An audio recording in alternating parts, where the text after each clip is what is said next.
Hi guys, బాగున్నారా? ఏంటి అక్క కొత్తగా బాగున్నారా అని అడుగుతున్నా.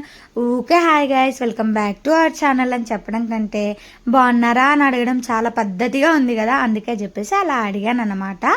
సో నేను ఈరోజు చెప్పే రెసిపీ ఏంటి అని అంటే, మామూలుగా మనకు నాన్ వెజ్ తినాలనిపిస్తుంది, పర్టికులర్గా ఏదైనా ఒక డే తినాలనిపిస్తుంది. ఆ డే మనం నాన్ వెజ్ తినమేమో, లేకపోతే అస్సలు నాన్ వెజ్ తినని వాళ్ళు కూడా ఉంటారు, కానీ వాళ్ళకి బిర్యానీ తినాలనిపిస్తుంది, లేకపోతే ఏదైనా పులావ్ లాగా తినాలనిపిస్తుంది. అలాంటి వాళ్ళకి ఈ రెసిపీ అయితే మస్తు ఉంటుంది, సూపర్గా ఉంటుంది. ఒకసారి మీరు కూడా ట్రై చేయండి, మీకు కూడా తెలుస్తుంది. సో ఇంకా ప్రాసెస్లోకి వెళ్ళిపోతే మాత్రం ఫస్ట్ అయితే ఉల్లిగడ్డలు, టమాటాలు, పచ్చిమిరపకాయలు, కొత్తిమీర కట్ చేసి పక్కకైతే పెట్టేసుకోండి. ఇప్పుడు స్టవ్ పైన ప్యాన్ పెట్టుకొని ఆయిల్ పోసుకొని మీ దగ్గర ఉన్న మసాలా ఐటమ్స్ వేసి అందులో పచ్చిమిరపకాయలు, ఉల్లిగడ్డలు, టమాటాలు, కొత్తిమీర ఇవన్నీ వేసుకోండి. కొంచెం అల్లం వెల్లిగడ్డ పేస్ట్ వేసుకొని మంచిగా కొంచెం ఒక 50 to 70% ఉడికించుకున్న తర్వాత మిక్సీలో వేసుకొని పేస్ట్ చేసుకోండి. మళ్ళీ ఇప్పుడు స్టవ్ పైన ఇంకో ప్యాన్ పెట్టుకొని అందులో ఆయిల్ పోసుకొని జీలకర్ర, ఉల్లిగడ్డలు, పచ్చిమిరపకాయలు, కొంచెం అల్లం వెల్లిగడ్డ పేస్ట్ అండ్ పసుపు, టమాటాలు వేసుకొని ఉప్పు చల్లుకోవాలి. మంచిగా తొందరగా ఉడుకుతుంది. తర్వాత నేనైతే కరివేపాకు యాడ్ చేసుకున్నా, అదేం ఇంపార్టెంట్ కాదు, మీ ఇష్టం, బట్ నేను తింటాను కాబట్టి యాడ్ చేసుకున్నా, లేకపోతే లేదు, అవసరం లేదనమాట.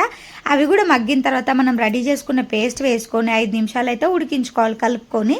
ఇప్పుడు అది కొంచెం ఉడికినట్టు అనిపించిన తర్వాత దాంట్లో కారం, గరం మసాలా, ధనియాల పొడి ఇవి వేసుకోవాలి, పెరుగు కూడా వేసుకొని మంచిగా కలుపుకున్న తర్వాత మంచిగా మగ్గిపోతుంది కదా, అప్పుడు మనం ఎంత క్వాంటిటీతో రైస్ తీసుకుంటామో ఆ రైస్ కూడా యాడ్ చేసుకొని ఒకసారి ఇట్లా కలుపుకున్న తర్వాత మనం వాటర్ అయితే యాడ్ చేసుకోవాలి. మీరు ఎంత తీసుకుంటారో అంతకి డబుల్ తీసుకోవాలి.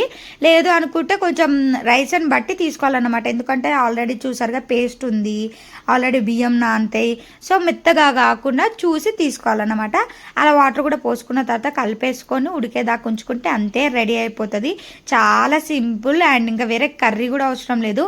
ఆనియన్ లెమన్ వేసుకొని తినొచ్చు, లేదంటే చికెన్ ఫ్రై, మటన్ ఫ్రై, లేకపోతే ఫిష్ ఫ్రై ఇవే వేసుకున్న సూపర్గా ఉంటుంది. ఒకసారి మీకు ట్రై చేయండి, మీకు కూడా తెలుస్తుంది. ఇంకా నాతో ఒకరైతే మా పిల్లలు మీకు తెలుసు కదా, వాళ్ళతో మినిమం ఉంటుంది అన్నమాట. సో నిన్న నేను ట్రిప్లో జరిగిన బ్యాడ్ ఇన్సిడెంట్స్ అని చెప్పేసి ఒక వీడియో అయితే తీశాను. ఈ వీడియో కింద అయితే లింక్ ఇస్తాను, వెళ్ళి చూసేయండి. చూసి నా కోసం ఒక చిన్న లైక్ ఇచ్చండి, వెళ్ళండి అబ్బా. ఇంత కష్టపడ్డందుకు మీరొక్క లైక్ ఇస్తే నాకు చాలా ఏమంటారు ఎగ్జైట్మెంట్తోని ఇంకా చాలా వీడియోస్ చేయాలనిపిస్తుంది అనమాట. అందుకే ఈ చిన్న రిక్వెస్ట్, మర్చిపోకుండా ఏం చేయాలి, తప్పకుండా అందరూ సబ్స్క్రైబ్ చేయండి, లైక్ చేయండి, షేర్ చేయండి. మరిన్ని వీడియోస్ కోసం మన ఛానల్ని ఫాలో అవుతూనే ఉండండి. ఏమైనా మిస్టేక్స్ మాట్లాడుంటే క్షమించండి. Thanks for